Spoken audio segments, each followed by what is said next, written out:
le début de cette cérémonie qu'on va suivre évidemment en direct avec mes différents invités. Johanna Rosenblum, psychologue clinicienne, consultante BFM TV. Bonjour Johanna. Dominique Rizet, notre consultant police justice BFM TV. Bonjour Dominique. Véronique Fèvre, la chef du service éducation de BFM TV. Et puis bonjour, Cyril Ostater. Bonjour, merci d'être avec nous. Vous êtes proviseur dans l'académie de Versailles, dans les Yvelines. On vient de commencer cette cérémonie avec un temps extrêmement fort, Johanna, parce que ces sirènes de la ville, ce sont les sirènes d'alerte, d'urgence, et ça nous rappelle aussi l'éruption du danger soudain. C'est exactement ce qui est arrivé à Dominique Bernard. Exactement. Commencer cet hommage par des sirènes, c'est extrêmement fort et c'est à la hauteur de la violence dont on a été témoin avec cet assassinat. En fait, l'école publique, l'école en général, elle est devenue la cible pour les fanatiques parce qu'elle est la pierre de touche de la citoyenneté, la conscience, l'émancipation. Et cette sirène, elle fait écho à cette violence indicible, incompréhensible. Donc, c'est extrêmement touchant. Franchement, ça fait des frissons, quoi. Ça saisit effectivement, et ce sont des prestations artistiques qui vont ponctuer cet hommage. Véronique, c'était une volonté de la famille de Dominique Bernard, qui était très attachée à la littérature, à l'art. C'est ce qu'il essayait de transmettre à ses élèves. Il y tenait énormément. Il y a un prix d'ailleurs littéraire qui a été créé par son épouse. C'est ça aussi cette cérémonie, c'est rendre hommage à ce qui lui tenait le plus à cœur. Oui, ce qui lui tenait à cœur, c'était l'art, la littérature, le cinéma. Dominique Bernard, il n'avait pas de téléphone. Les réseaux sociaux, c'était pas son univers. Ce qui était important pour lui, c'était l'écriture, la littérature et la musique. Évidemment, sa veuve a dit au Monde, dans son interview, qu'elle ne voulait plus de discours. Tout a été dit, a-t-elle dit. À quoi bon ? Je souhaite laisser la parole aux artistes à travers des musiques, lectures de textes, et c'est ce qui se passe à l'instant pour lutter contre l'obscurantisme. Ben, c'est vrai que la musique, c'est ce qu'on a, la culture, la littérature, l'art. Et c'est Mozart, on va écouter.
La musique, Mozart pour le démarrage de cette cérémonie. La famille de Dominique Bernard, qui, Véronique le rappelait à l'instant, voulait laisser la place aux artistes, comme si tout avait été dit, comme si les mots étaient vains, finalement, face à l'horreur de ce qui s'est produit.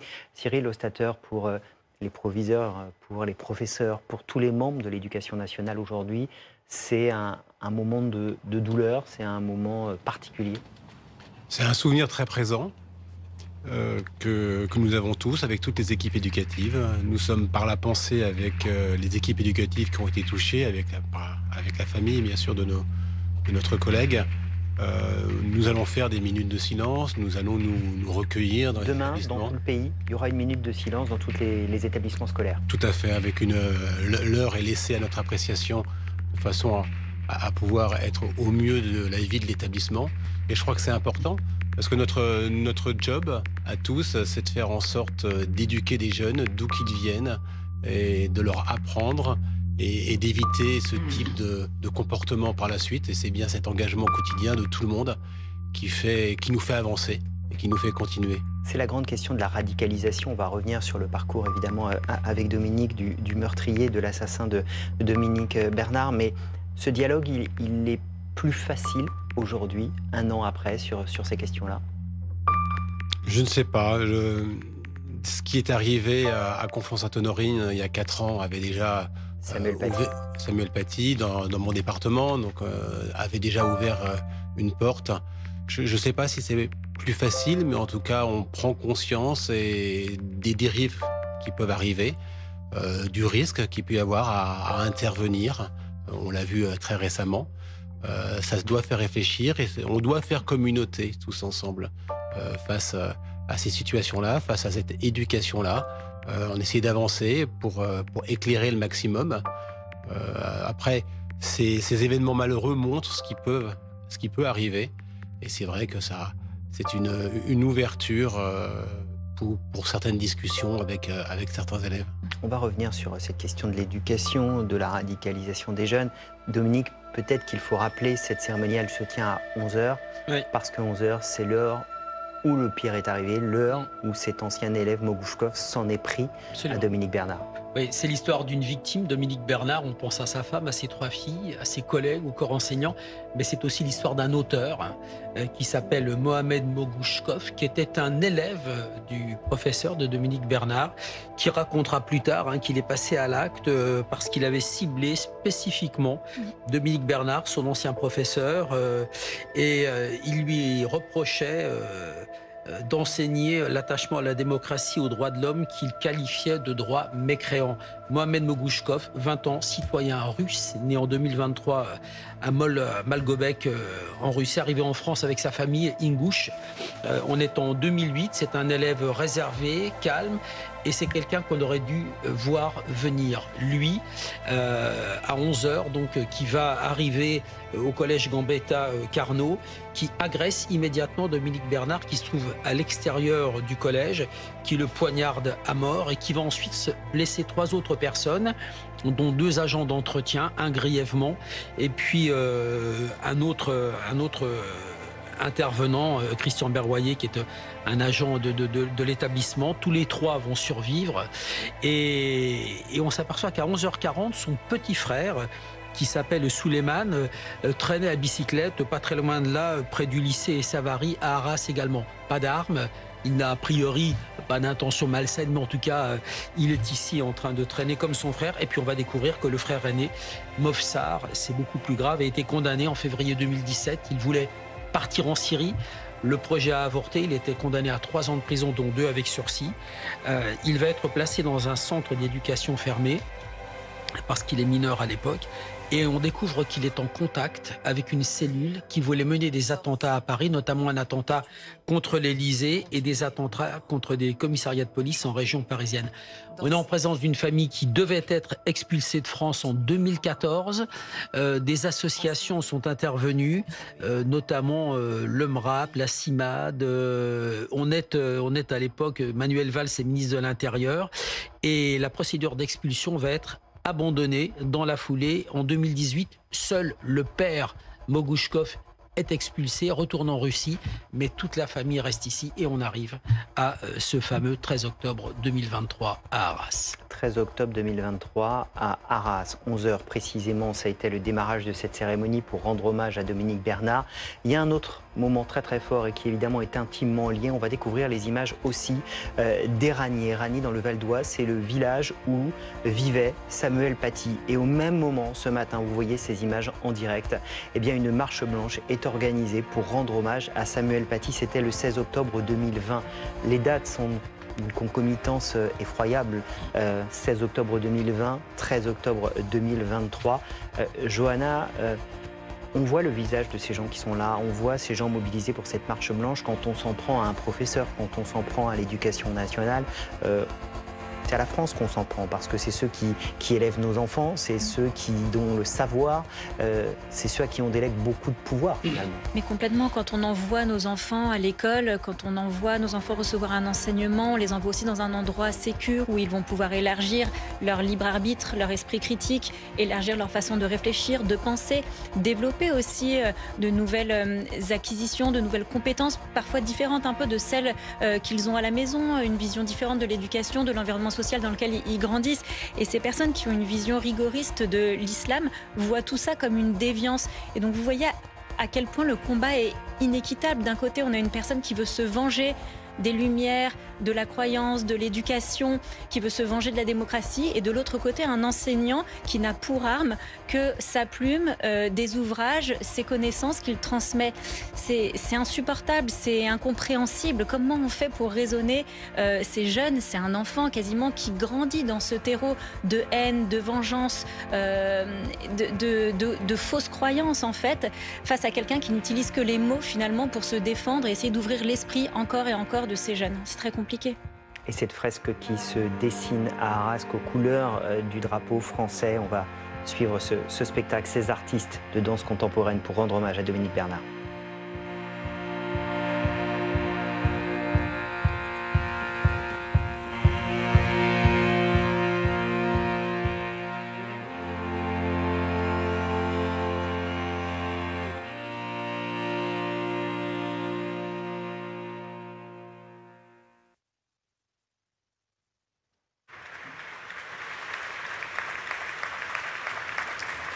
Ce cœur qui bat et qui ne bat plus, c'était ça aussi ce spectacle de danse contemporaine. Vous le voyez, de nombreuses personnalités politiques présentes pour rendre hommage à Dominique Bernard. Le ministre de l'Intérieur, Bruno Retailleau, à ses côtés, la ministre de l'Éducation nationale, Anne Genetet, qui était présente, Gabriel Attal, Premier ministre à cette époque présent également. Beaucoup de personnalités et puis des poèmes qui vont être lus. Encore une fois, c'est un hommage, le plus bel hommage, Véronique, à lire de la littérature aujourd'hui pour rendre hommage à Dominique Bernard. Mais oui, parce que comme le disait Johanna, c'est très dur face à cette haine de trouver des armes. Et c'est l'arme des professeurs, l'arme de la démocratie, c'est la culture, c'est la littérature, c'est la réflexion. Et on va écouter ce poème. Tout pourrait s'éteindre, devenir poussière. De passé qui flotte dans l'air, tout aurait pu ne pas être. Peau, laine, fer, charbon, pétrole, argile, gravier, chanvre, sable, riz, maïs, coton, calcaire. Mais l'histoire a continué, et avec elle, la longue marche du savoir. De l'argile à l'or, de l'âge d'airain à l'âge de fer, de la roue jusqu'à l'ère numérique. Sont venus les anges tristes et les tours blessées. La colère de lourds printemps,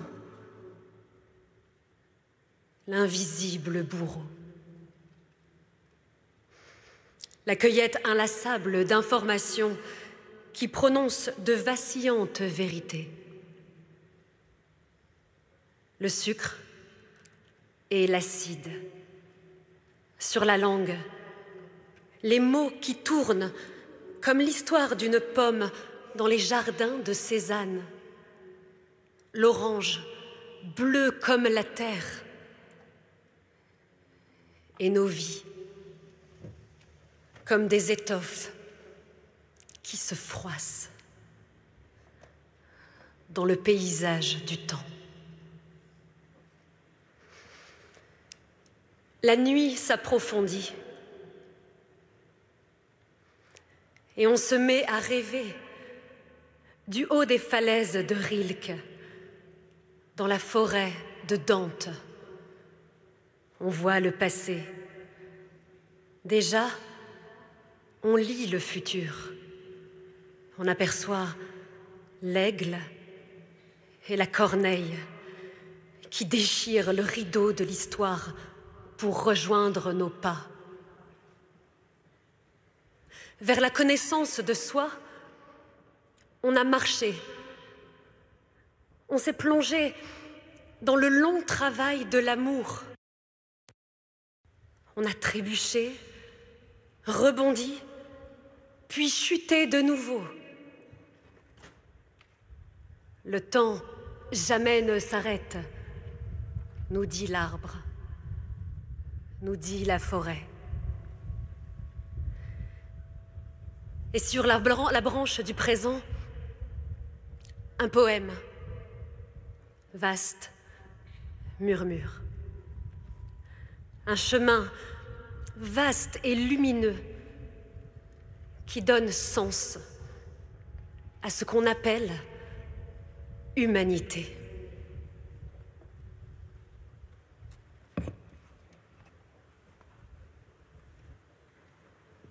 Un premier poème qui est lu, un second va suivre. Poème écrit par un poète marocain juste après les attentats de Charlie Hebdo, lu par un ami de Dominique Bernard. Évidemment, ça prendra un sens encore plus fort. J'atteste qu'il n'y a d'être humain que celui dont le cœur tremble d'amour pour tous ses frères en humanité. Humain celui qui désire ardemment, plus pour eux que pour lui-même, liberté, paix, dignité. Celui qui considère que la vie est encore plus sacrée que ses croyances et ses divinités. J'atteste qu'il n'y a d'être humain que celui qui combat sans relâche la haine en lui et autour de lui. Celui qui, quand il ouvre les yeux au matin, se pose la question. Posez-vous la question. Que vais-je faire aujourd'hui pour ne pas perdre ma qualité et ma fierté d'être homme?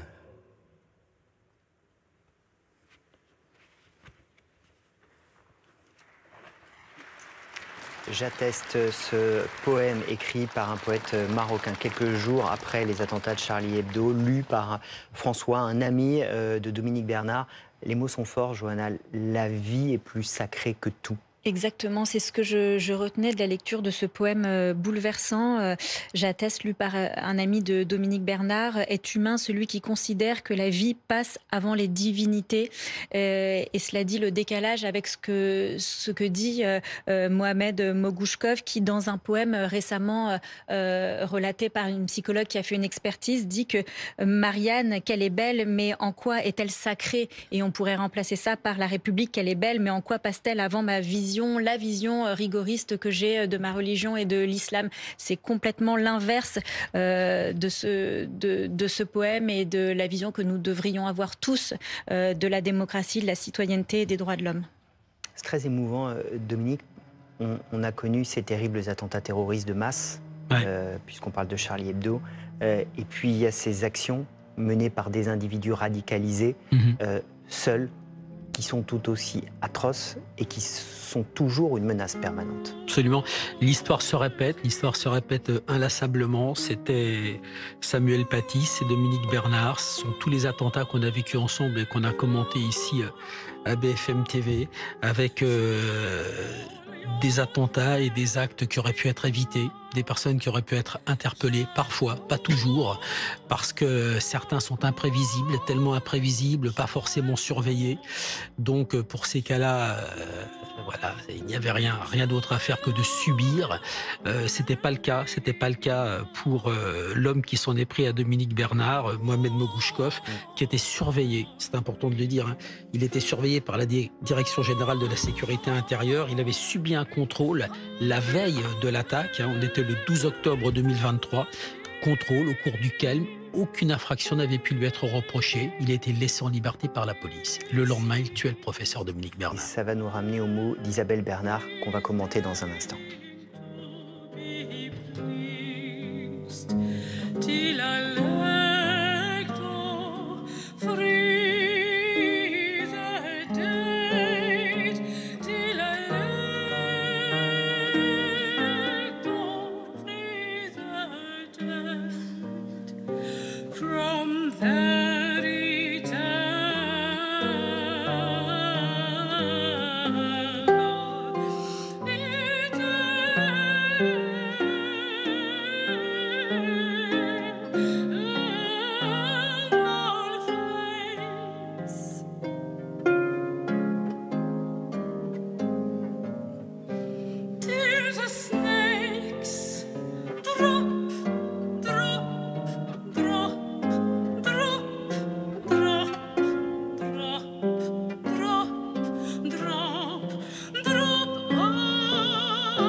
Moment extrêmement émouvant que cette musique qui résonne sur la place des héros. Place des héros, vous le voyez, à Arras, où la foule est là, compacte. Et puis cette fresque qui se dessine en temps réel, derrière, aux couleurs du drapeau français, aux couleurs de la liberté. C'est un très bel hommage qui est rendu à Dominique Bernard ce matin. On évoquait, Dominique, à l'instant, Isabelle Bernard. Isabelle Bernard, sa veuve, est très discrète. On ne la verra pas aujourd'hui et on comprend son chagrin immense. Cyril Ostater, à nos confrères du Monde, elle confie ces dernières heures, Dominique avait repéré cet élève, savait que cet élève était dangereux. Il faisait attention, il me disait à la maison, je fais attention à ce que je dis. Ça veut dire qu'il vivait avec cette peur, cette menace. On savait qu'un jour il se passerait quelque chose, dit-elle, mais on ne savait pas quand. Il y a des professeurs aujourd'hui qui vivent encore des situations comme ça. Il y a des professeurs, il y a des chefs d'établissement, certainement des agents d'établissement, oui, qui peuvent avoir un doute. Maintenant, on doit travailler deux choses différentes. La sécurisation des établissements et des personnels, évidemment, on en a déjà parlé. Et je reviens à ce que je disais tout à l'heure. Et l'éducation, qu'est-ce qu'on peut faire ? Et surtout, quand on est face à ces doutes-là, il faut épauler les personnels.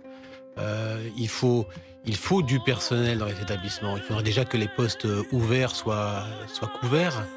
Il faut pouvoir encadrer, il faut pouvoir accompagner un adulte qui a un doute, qui peut avoir peur d'intervenir. Mais c'est pas seulement sur ce type de situation, ça peut être de façon plus globale. Et il faut absolument être présent. Il y a une solitude des professeurs, des chefs d'établissement, de tous ceux qui interviennent, des personnels de l'éducation nationale dans ce genre de situation.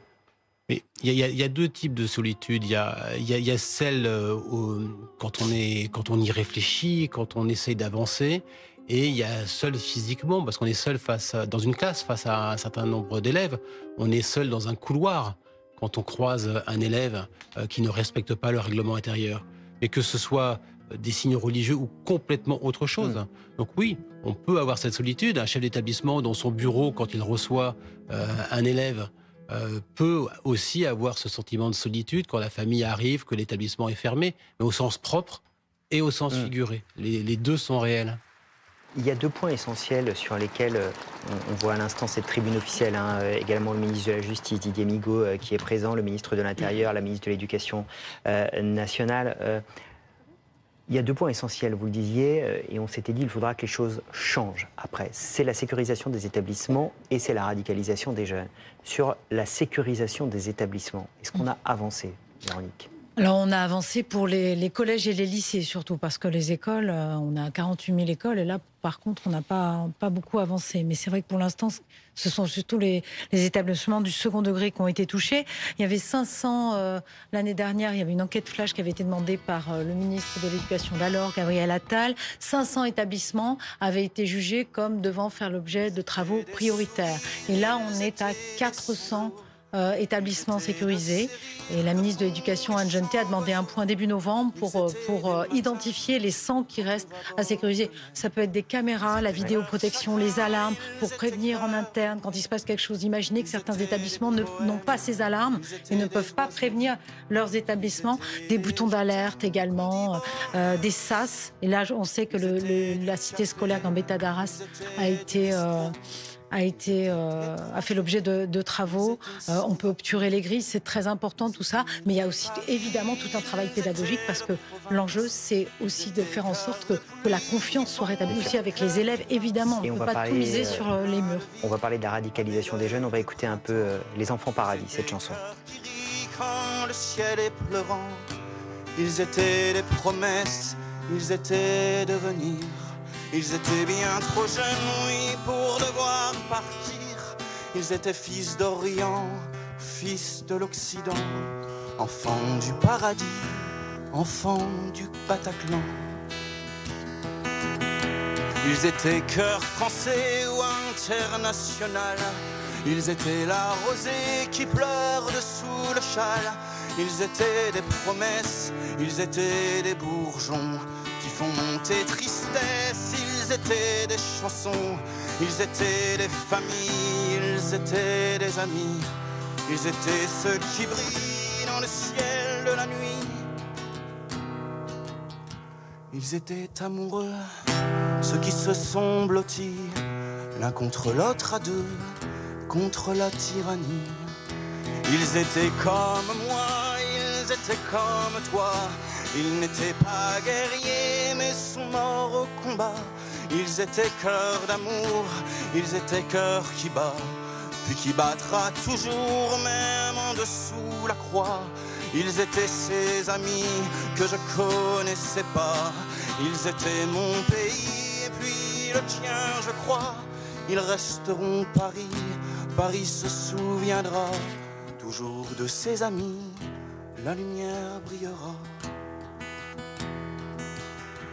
Il s'appelait Je t'aime, il s'appelait jeunesse, il s'appelait poème, il s'appelait tendresse, il s'appelait frangine, il s'appelait frangin, il s'appelait gamine, il s'appelait gamin, il s'appelait la joie, puis la non-violence.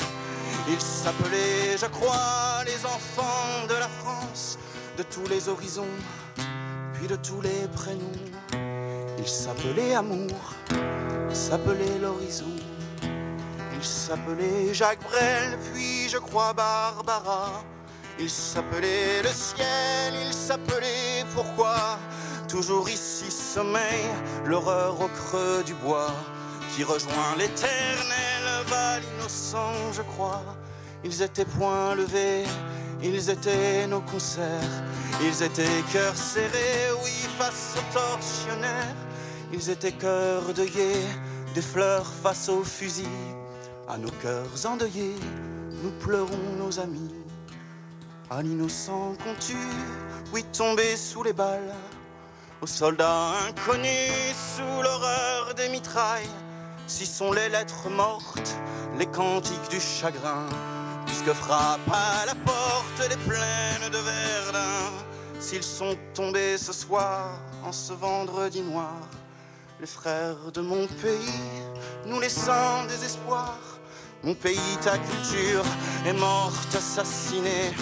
Mais tu sais, ma culture, non, ne mourra jamais.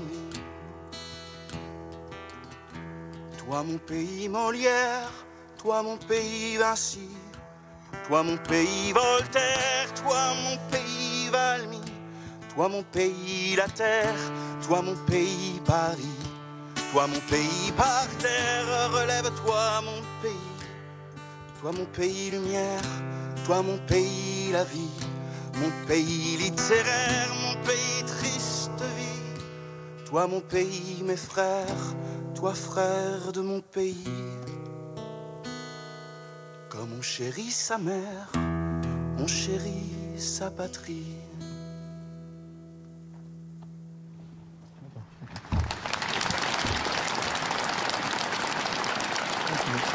Ah, cette chanson magnifique, Les Enfants Paradis de Damien Seize, interprétée par Simon Caillet à la guitare. Vous l'avez entendu, ces références au Bataclan, à Charlie Hebdo. C'est ce que voulait la famille de Dominique Bernard, c'est que ce soit aujourd'hui non pas un hommage uniquement à Dominique Bernard, mais un hommage à toutes les victimes du terrorisme, ce qui rend cette cérémonie encore plus bouleversante, Johanna. Oui, c'est très bouleversant et en même temps, voilà, on a envie d'avoir une petite lueur d'espoir et de voir toutes ces personnes solidaires les unes à côté des autres, de tous les âges. Ça donne un petit peu de lumière, un petit peu de souffle et de savoir qu'on peut aussi lutter avec des mots, avec des chants, avec la conviction que l'enseignement, l'éducation qu'on donne à nos enfants finira par avoir le dernier mot. On espère que ça va fonctionner, qu'on est sur la bonne voie. Mais c'est difficile quand même. Hommage aux victimes du terrorisme dans leur ensemble, à toutes ces victimes du terrorisme. C'est la séquence qui suit de cette cérémonie d'hommage pensée par la famille de Dominique Bernard. Saint-Quentin-Palavier. Le Thalys. 2016. Bruxelles. Magnanville. Nice. Saint-Étienne-du-Rouvray. 2017. Paris. Marseille. 2018. Carcassonne. Trèbes. Arnaud-Beltrame. 2019. Paris. Strasbourg. 2020. Villejuif. Romans-sur-Isère. Conflans-Sainte-Honorine. Samuel Paty. Nice. 2021. Rambouillet. 2022. Marseille. 2023. Paris. Arras. Dominique Bernard.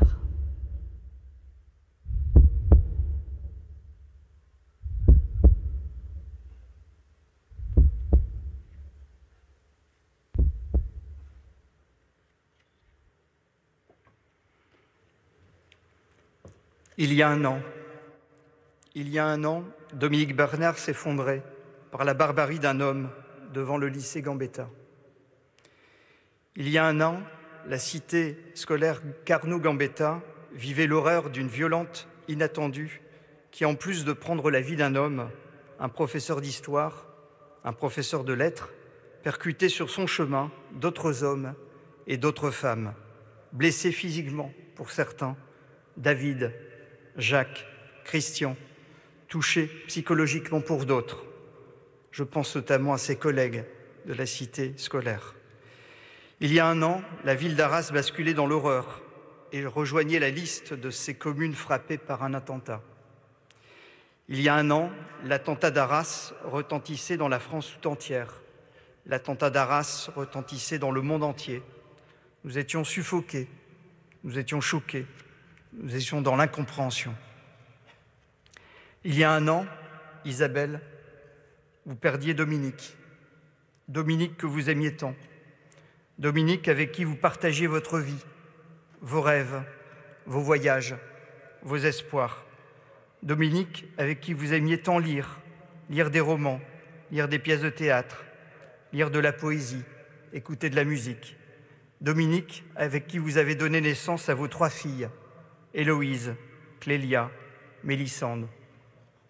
Il y a un an, Isabelle, vous perdiez Dominique. Héloïse, Clélia, Mélissande, vous perdiez votre père.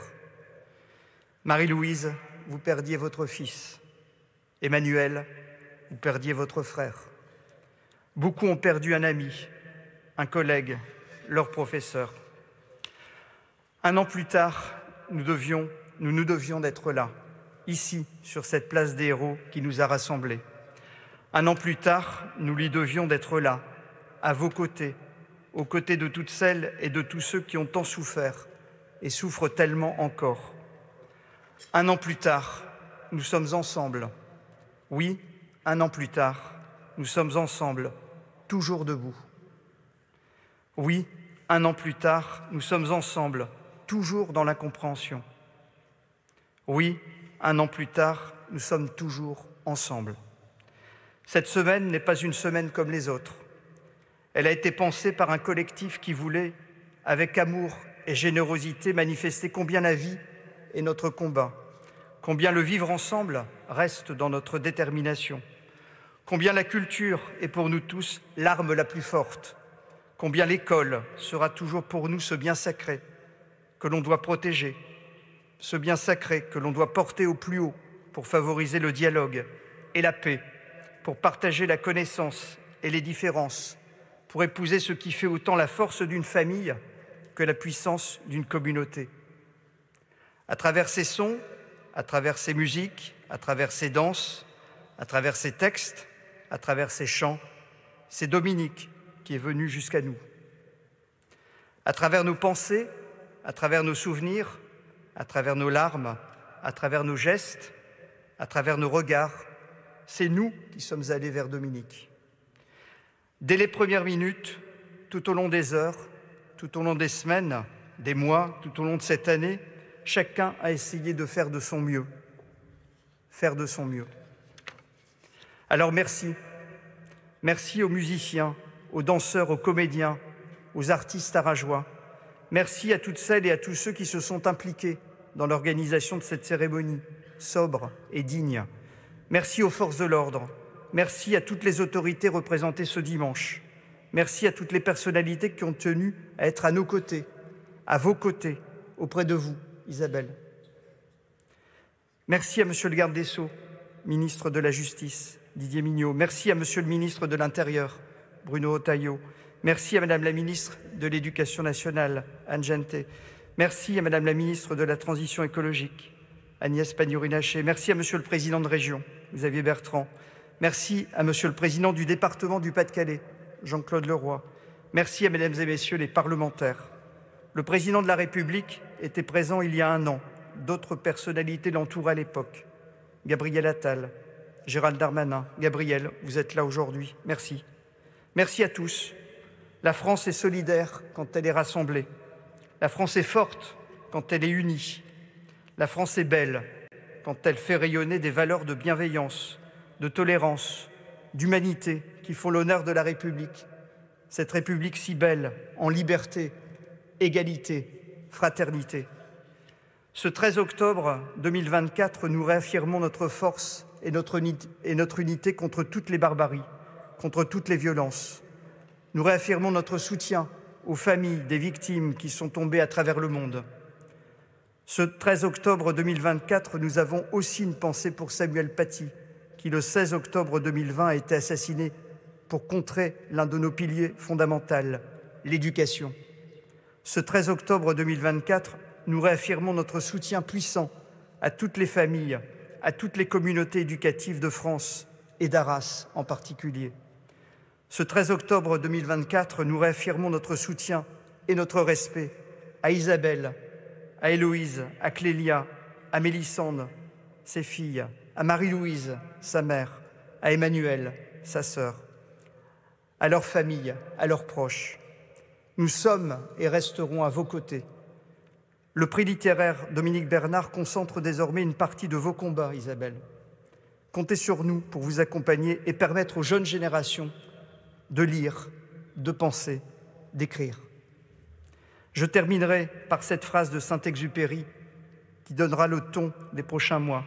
« Si tu diffères de moi, mon frère, loin de me léser, tu m'enrichis. Vive l'école, vive la vie, vive la République et vive la France.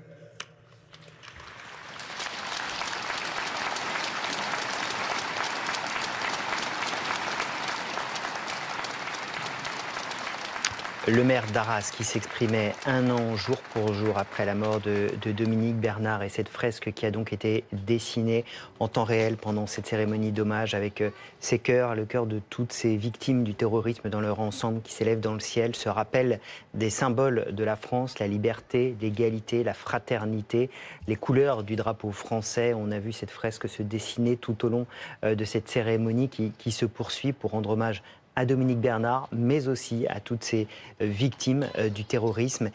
Johanna, le maire a redit ce qu'on évoquait tout à l'heure rapidement, l'école est un bien sacré, la vie, le vivre ensemble est notre combat. Complètement. L'éducation, c'est un pilier fondamental qui a été attaqué. Il rappelle que la France est belle quand elle est tolérante et qu'elle est unie. Et cet hommage le montre bien parce qu'on répond à la violence par la création de ce prix littéraire Dominique Bernard, par de la musique, par des poèmes. Et c'est tout ce qu'il y a de plus beau. Il y a beaucoup de dignité.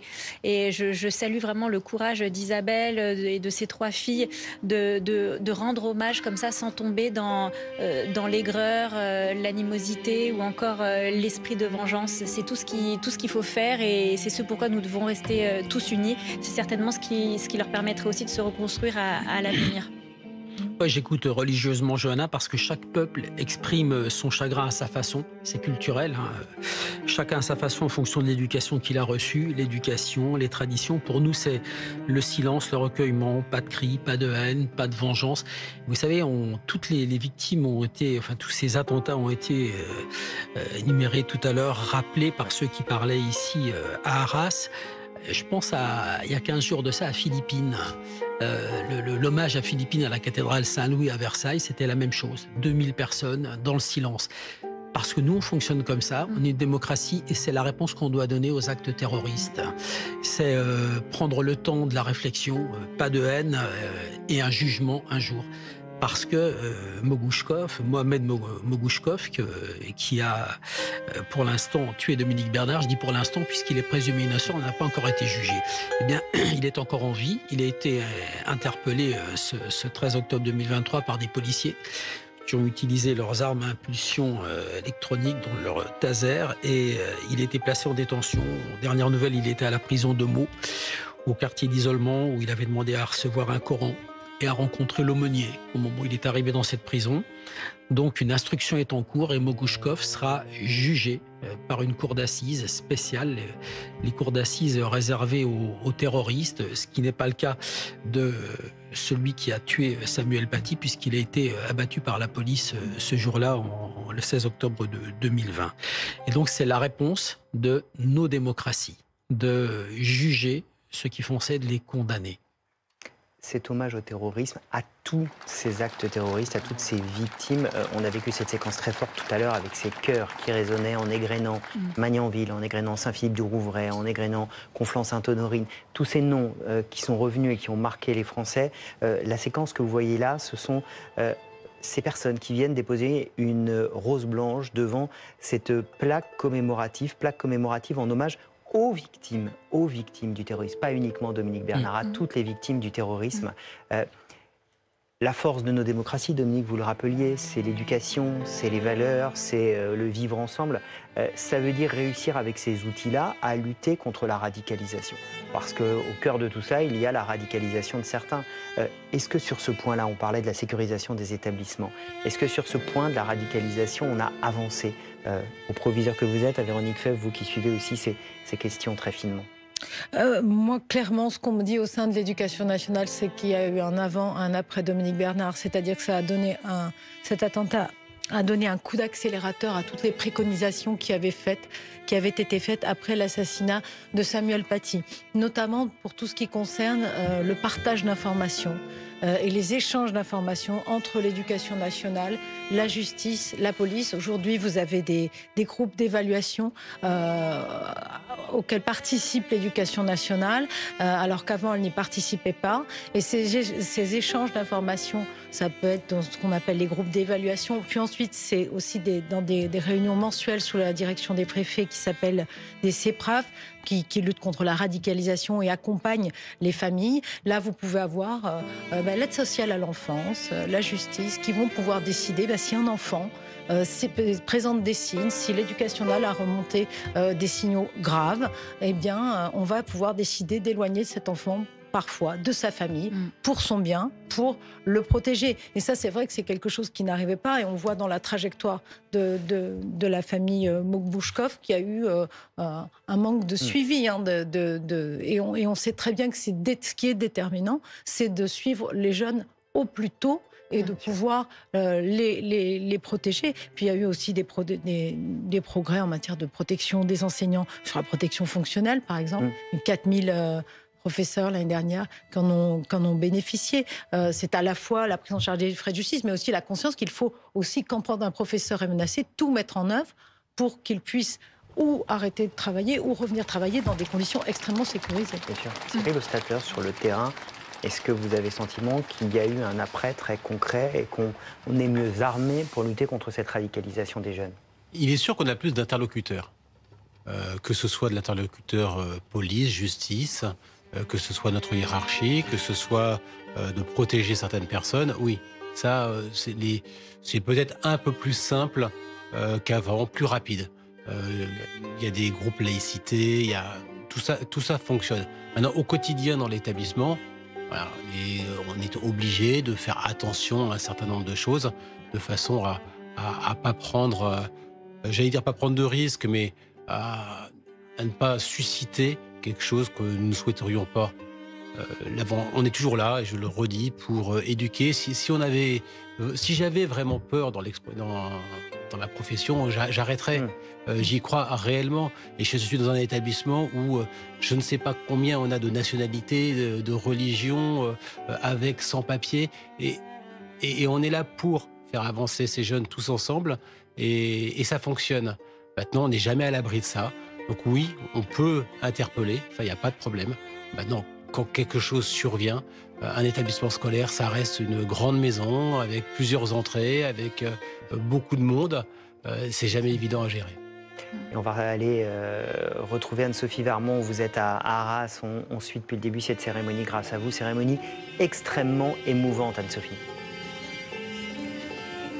Oui, tout à fait. Cérémonie où on sent beaucoup d'émotions et surtout par le texte et par les performances artistiques, parce qu'il y a d'abord eu évidemment ces performances du Conservatoire d'Arras qui se poursuivent actuellement. Ensuite, vous avez eu des lectures de poèmes avec des mots à chaque fois qui résonnaient vraiment de manière très particulière dans l'assistance. Et puis, vous avez eu ces chants avec ces textes très particuliers. On entendait à chaque fois que vraiment les textes résonnaient parmi le public et on voyait sur tous les visages la gravité de ce moment. Vous voyez actuellement, c'est aussi un moment qui est très beau, c'est le dépôt des roses blanches et ces roses, elles sont déposées juste à côté de la plaque commémorative pour les victimes du terrorisme. Alors cette plaque, elle est normalement sur le fronton de la mairie et elle a été décrochée spécifiquement pour cette cérémonie, pour que chacun puisse rendre hommage à Dominique Bernard. Et comme je vous le disais, il y a vraiment toute cette émotion qui prend. Et il y a eu beaucoup d'hommages aussi, évidemment, à la famille de Dominique Bernard qui est présente aujourd'hui pour cette cérémonie. Anne-Sophie, vous qui êtes sur place, on est aussi frappé en regardant les images par ce mélange des générations. Ces très jeunes, ces collégiens probablement, ces lycéens qui sont là, ces grands-parents qui sont là. Il y a un brassage de générations pour rendre hommage à Dominique Bernard ce matin sur cette place des Héros. Oui, tout à fait, c'est exactement ça. C'est-à-dire que tout à l'heure, on parlait avec Françoise, qui est une dame d'un certain âge, qui a dans les 70 ans, qui nous disait qu'elle était venue parce qu'elle avait été touchée par ce qu'il se passait. Et à côté de ça, vous avez des jeunes, des très jeunes qui sont venus avec leurs parents. Alors, des parents qui sont obligés d'expliquer ce qu'il se passe parce qu'évidemment, quand ils sont très jeunes, c'est difficile de comprendre. Et en effet, on voit qu'il y a aussi des élèves de l'établissement et qu'ils sont extrêmement choqués puisqu'ils sont souvent en larmes face aux images, face aux textes qui sont lus. Mais comme vous le dites, en fait, le fait qu'il y ait autant de générations, ça montre l'impact que ça a en dehors de la communauté éducative, en dehors de la ville, parce qu'il n'y a pas seulement la ville d'Arras, mais aussi des gens qui sont venus des communes alentours, parce que ces actes terroristes, ils réunissent l'intégralité de la France et pas seulement la ville d'Arras. Et c'est ce que l'on ressent vraiment aujourd'hui sur cette place des héros. Anne-Sophie Varmont avec Elliott Francôme.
La suite de cette cérémonie hommage à Dominique Bernard, mais aussi à toutes les victimes du terrorisme, avec ces personnes qui continuent de déposer des roses blanches devant cette plaque en hommage à toutes les victimes du terrorisme.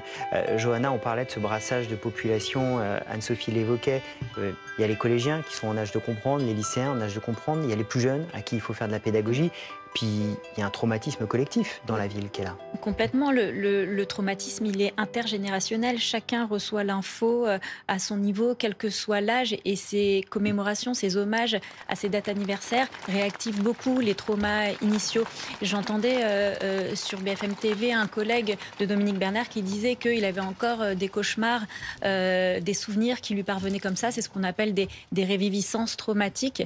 À cela s'ajoute le souvenir, la tristesse, parfois mêlée de colère, le besoin de se replier sur soi. Il faut lutter contre cet isolement et c'est ce que cet hommage a permis de rappeler, qu'il faut rester unis, qu'il faut répondre par la paix, par la culture, par l'enseignement.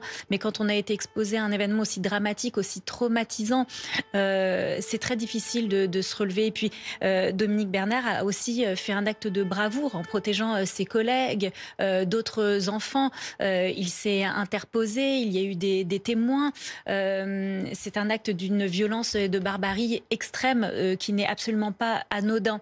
Donc il faut pouvoir parler de ça, il faut pouvoir poser des mots, il faut pouvoir encadrer toutes ces personnes. Et comme vous le disiez, Philippe, enfants comme adultes, il n'y a pas d'âge pour vivre violemment et interpréter très violemment, à la hauteur d'ailleurs des actes qui ont été commis, ce que toute cette ville et toute la France voient aujourd'hui, de l'atteinte à la démocratie, à la citoyenneté et à la laïcité. Et ce matin, c'est par les arts, c'est par la culture, c'est par l'éducation, par la musique qu'on rend hommage à Dominique Bernard et aux victimes du terrorisme. Vincent Vieillard, ce choix de cette cérémonie organisée uniquement autour des artistes, autour des arts et de la culture, c'était un choix qui tenait à cœur, notamment de la famille de Dominique Bernard. Oui, notamment à sa femme Isabelle, qui a voulu lui rendre hommage justement au travers de ces différentes prestations, de ces différentes chansons qu'on a pu entendre tout au long de la matinée. Il y a même aussi cette peinture qui a été créée en direct pendant cette cérémonie où on voit ces trois mots: liberté, égalité, fraternité, les valeurs de la République très importantes à Dominique Bernard, qui était donc, on l'avait dit, aussi très proche de la littérature. On a eu ce poème qui a été lu par un de ses amis qui revenait notamment sur cette part d'humain qui, je cite, est humain, celui qui combat la part de haine en lui. Voilà ce qu'on a pu entendre ce matin. Il y a aussi cette chanson de Damien Saez, jouée par des artistes locaux. Et puis il y a eu une seule prise de parole, comme le souhaitait Isabelle Bernard. Tout a déjà été dit et donc les prises de parole ont été limitées. Et le maire d'Arras, Frédéric Le Turc, lui, il a notamment pu citer Antoine de Saint-Exupéry: « Si tu diffères de moi, mon frère, loin de me léser, disait « Tu m'enrichis ». Voilà comment on pouvait conclure aussi ce discours aujourd'hui et cette cérémonie qui se poursuit avec donc ces nombreux hommages. On voit pas mal de visages rougis, l'émotion qui a été très forte pendant cette presque 1 heure de cérémonie, beaucoup d'émotions pour ces gens venus ici sur la place d'Arras qui vont tous pouvoir déposer une rose blanche au pied de cette scène. Et ces hommages, il y en a déjà eu cette semaine, hein, les élèves de la cité scolaire Gambetta qui se sont rassemblés pour former une colombe grâce à des pages de livres, une colombe de la paix. Il y aura encore des hommages, on l'a dit, toute cette semaine, une semaine d'hommage encore à Arras. On l'a dit, très touché par non seulement évidemment cet attentat, mais par ces célébrations ce dimanche sur la place des Héros. Vincent Vieillard avec Maud Petit-José. Vous voyez cette fresque qui s'est donc dessinée, qui est apparue progressivement au fur et à mesure de cette cérémonie. Hommage, les couleurs de la France, le bleu, le blanc, le rouge. Ces cœurs, symboles de toutes ces victimes des attentats au sens large, des attentats du terrorisme. Liberté, égalité, fraternité, les valeurs de la France. Ce sont les artistes qui ont rendu hommage aujourd'hui à Dominique Bernard, ce professeur assassiné il y a 1 an, tout juste, le 13 octobre 2023. Les artistes, la musique, c'est ce que souhaitait, Frédéric nous le disait à l'instant, la famille de Dominique Bernard. Et cette cérémonie d'hommage qui se poursuit avec ces roses blanches qui sont déposées devant cette plaque commémorative